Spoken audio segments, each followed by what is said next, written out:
ইলিশের এবারের মৌসুমে নদীতে পানি বেশি থাকায় ধরা পড়ছে না কাঙ্ক্ষিত পরিমাণে ইলিশ, ফলে বাজারে চড়া ইলিশের দাম। বাংলাদেশের রাজধানী ঢাকায় বড় সাইজের একটি ইলিশ কিনতে গুনতে হচ্ছে প্রায় ২,০০০ টাকা। এমন সময়ে বাংলাদেশ থেকে প্রায় ৩,০০০ মেট্রিক টন ইলিশ ভারতে রপ্তানি করার অনুমোদন দিয়েছে বাংলাদেশ বাণিজ্য মন্ত্রণালয়। কেজির হিসাবে বললে সংখ্যাটা দাঁড়ায় ২৭,২১,৫৫৪ কেজি ইলিশ। আসন্ন দুর্গাপূজা উপলক্ষে বাংলাদেশ থেকে ভারত যাচ্ছে এই ইলিশ। আজ শনিবার বাণিজ্য মন্ত্রণালয়ের রপ্তানি ২ শাখা হতে প্রকাশিত এক বিজ্ঞপ্তিতে এ তথ্য জানানো হয়। বিজ্ঞপ্তিতে বলা হয়েছে, নির্ধারিত শর্তাবলী পূরণ সাপেক্ষে ইলিশ রপ্তানির জন্য ২৪ সেপ্টেম্বর দুপুর ১২টার মধ্যে প্রয়োজনীয় কাগজপত্র সহ আবেদন করতে হবে।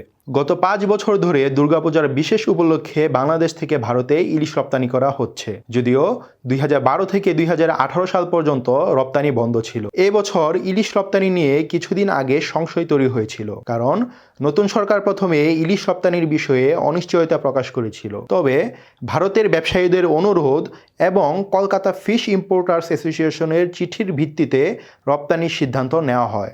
তাহলে ১ কেজি ৩,০০০ টাকা তো পাইতো না বাঙালি। বর্তমানে যে ইলিশ আছে এমনিতে ১ কেজি বেচতেছি ১৮০০, আর দুধ মনে ভারতে বাড়া তাহলে ৩,০০০ টাকা তো পাইতো না। এই যে আটকাই গাইতে আমরা এছাড়া আর কিছু করার নেই।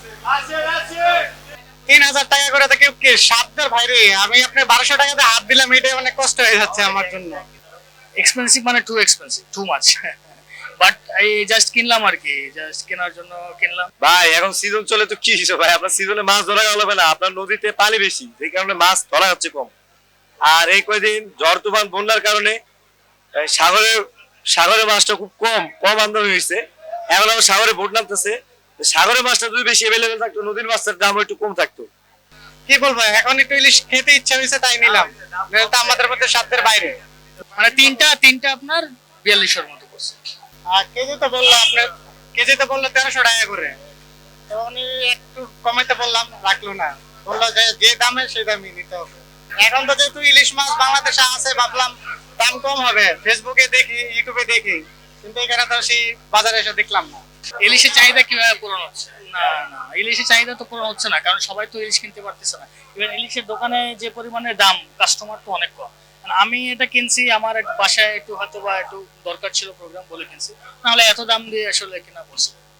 বাংলাদেশের দেশের মানুষজন এখনো হইতেছে অ্যাফোর্ডেবল না ইলিশটা।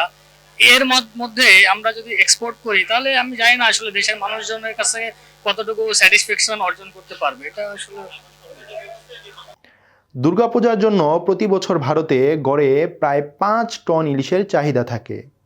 গত বছর বাংলাদেশ থেকে প্রায় ৩,৯৫০ মেট্রিক টন ইলিশ রপ্তানি করা হয়েছিল।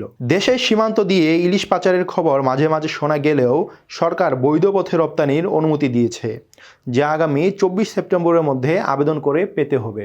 রাজধানীর কারওয়ান বাজারের মাছ ব্যবসায়ীরা বলছেন, নদীতে যদি পানি কমে আসে এবং ঝাঁকে ঝাঁকে ইলিশ ধরা পড়তে থাকে, তাহলে এই ৩,০০০ মেট্রিক টন ইলিশ পাঠালেও বাংলাদেশের বাজারে তেমন একটা প্রভাব পড়বে না। তবে নদীতে যদি পানি না কমে এবং ইলিশ যদি পর্যাপ্ত পরিমাণে ধরা না পড়ে, তাহলে ভারতে রপ্তানি করার পর বাংলাদেশি ইলিশের দাম বেড়ে যেতে পারে অনেক বেশি।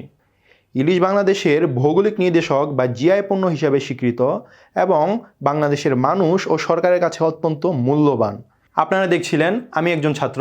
আমাদের সাথে থাকার জন্য ধন্যবাদ। আসসালামু আলাইকুম।